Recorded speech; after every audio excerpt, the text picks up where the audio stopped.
Alright, so this is called Max Alexian, Sanctiveil's Hero.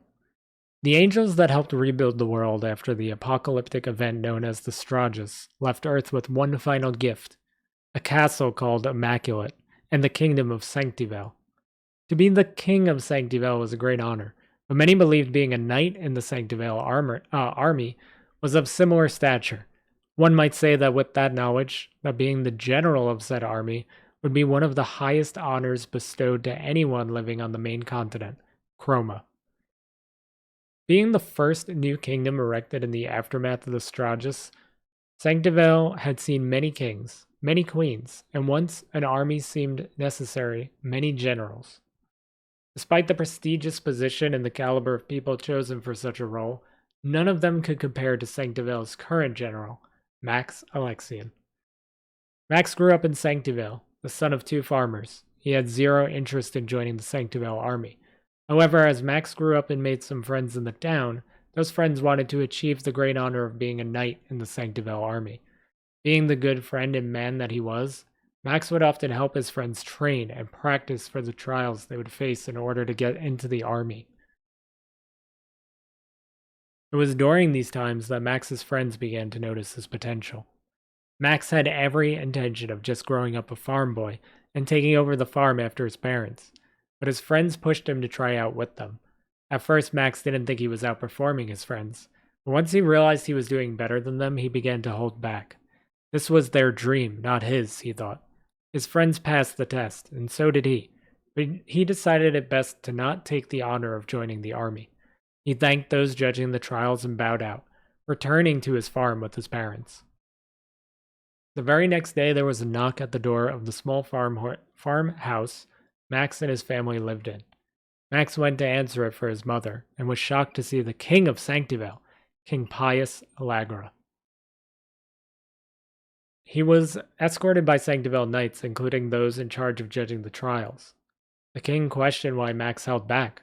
Apparently, Max's intentions were made too obvious to the keen eyes of the Sanctiveil knights. Max explained the situation to the king, that his friends dreamed of becoming knights and that it wasn't his goal in life. Yet the knights who judged the trial had other ideas, as did the king. Max's potential was too good to be wasted just being a simple farmhand. The king then suggested Max exit the house with him, and he did so.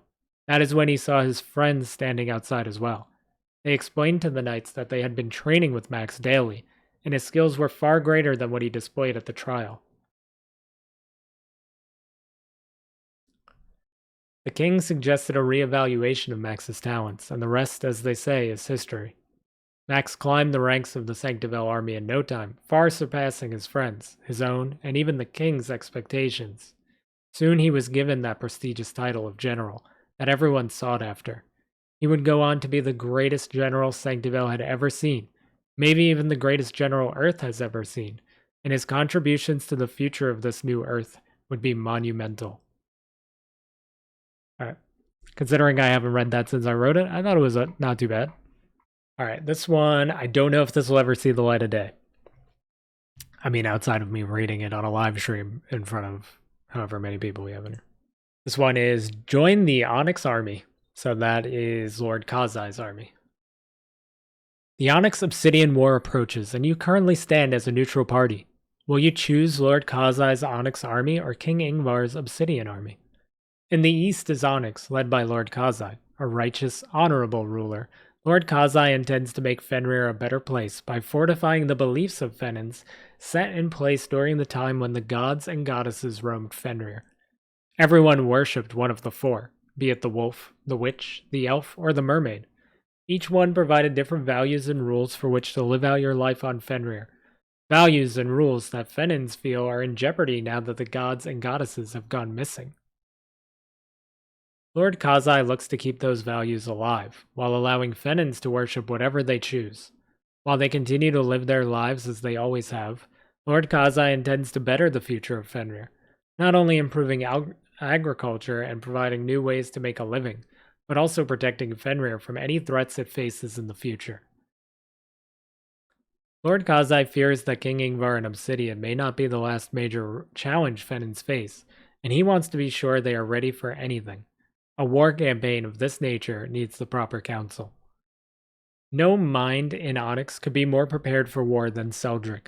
The elder Fenin who trains Onyx's soldiers has been in many wars throughout the years. Experience, I'll leave that as experience. Experience that even he can't teach their soldiers. This makes Seldric a formidable foe, both on the battlefield and in a tactician tent. A lot of the new recruits in Onyx have never held a katana before, let alone been in a fight, so Seldric is a pivotal piece in Lord Kazai's army. Despite Seldric's age, he is not the eldest in the Onyx army's ranks. Seldric forfeited that title ever since Lord Kazai recruited Razmig, the orc. Orcs tend to live much longer lives than Fenin, so Razmig is much older than Seldric. Along with that history comes unique experiences and exceptional battle prowess. Add on that Razmig uses a powerful spear named a Myriad, a spear so large that only the massive orc can wield it, and you have one of the strongest fighters in the war. One can also not leave out Sade, Lord Kazai's most trusted and loyal knight. Sade was recruited before Kazai held the title of Lord, but she has served him as if he always held the title. Her elegant fighting style is a trait that stands out among new recruits and enemies alike, and her precise strikes are just as deadly as they are beautiful. Though she may not have the experience of Razmig or Seldric, she makes up for it in fighting spirit. Sade has been underestimated her whole life, one of the biggest mistakes often made by her opponents. So as Onyx readies itself to fight King Ingvar's horde of barbarians, where do you stand? Beside the brute who claims himself a god, or the honorable Lord Kazai? I actually quite like this. Maybe when we're ready to fully dive back into the wartime stuff, maybe we can release these and revisit these, because I'm actually pretty happy with that. Let's see the Obsidian one. The Obsidian one's a lot harder because in Onyx we have Lord Kazai, and then he's got what we call Lord Kazai's Chosen, which is like Seldric, Razmig, and Sade. Ingvar just kind of has Dita, and that's pretty much it. Like, his entire army is just like barbarians and mercenaries and stuff, so I'm curious to see how because I imagine these are meant to be mirrored, and I'm curious to see how I pulled that off. So let's check out the Obsidian one and see what I did here. It is about the same length. All right. I do this a lot, so you notice here it's the Onyx Obsidian War. Both are correct. Both are correct. There isn't a right or wrong way to say the war time. Like, there isn't one that goes before the other. But whenever I write Onyx related stuff, I always put Onyx first, and Obsidian I flip it. Yeah, so Ingvar's got kind of like an ironic thing going on, because he considers himself like the new god, right? So the gods and goddesses are missing, and he is like basically denouncing the old gods, and his plan is to get rid of like people worshiping the gods completely, right? But the ironic part is his own army and his followers and stuff they call him the God King. So they consider him like the new god. But he's also like denouncing all the old gods. So in a weird way, he's like trying to get rid of the gods and goddesses, but he's also becoming the new god. So it's kind of a bit of irony there, and it's a little weird, but maybe I explained that in here a bit. But like, he himself does kind of have like a god complex. The Obsidian Onyx War approaches, and you currently stand as a neutral party. Will you choose King Ingvar's Obsidian army or Lord Kazai's Onyx army? I wonder if did I flip that? I did. So whichever one is the focus is first. So Lord Kazai was first here, and Ingvar is first here. Okay. In the west is Obsidian, led by King Ingvar. Many consider King Ingvar a reckless brute and a tyrant, but there is more to the king than meets the eye. Sure, he is one of the largest Fenins to ever walk Fenrir, and he is not to be trifled with, but his intentions for the future of Fenrir are pure. These acts Fenins consider tyrannical, pretty sure that's how you pronounce that, tyrannical, most in Obsidian would consider necessary. If hurt feelings and bloodshed stand between the present and a brighter future for Fenrir, then King Ingvar is going to do whatever it takes to make sure the sun shines when the dust settles. One of the most noticeable things about King Ingvar's campaign so far has been the nickname given to him by the Obsidian army. They call him the God King, due to the fact that one of his first acts as King of Obsidian was denouncing the wolf god Enror in the town of Genin. Not only did they knock over some wolf statues, the new king also declared that Enror should no longer be worshipped, and instead they should worship Ingvar instead. Enror was gone, but King Ingvar was still here in the flesh.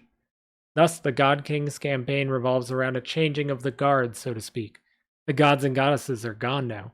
There is no reason to cling to past failures. If Fenrir is going to grow, it needs to move on and move forward. There is no one better to help Fenrir achieve this than someone as brutally honest as King Ingvar. Not everyone agrees with the king's methods, but who is going to stop him? Did I not mention the katanas at all in either one of these? Yeah, so I don't think it's... I'm skimming, and I don't see. So, Lord Kazai has a katana called Red Nefed, which is just Defender spelled backwards. And it's a magical katana that is... It has the power to block any attack. King Ingvar has a katana similar with magical properties that can cut through anything, but it can't cut through Lord Kazai's katana. So, because it could block anything. So that's why whenever they fight, they go to a stalemate. Because Ingvar's sword could cut through anything except Lord Kazai's blade, and they're both really skilled fighters, so when they fight, they can't kill each other. They've only fought once in our current timeline, but they fought to a stalemate on a magical mountain that also factored in, and nobody really truly knows what happened up there.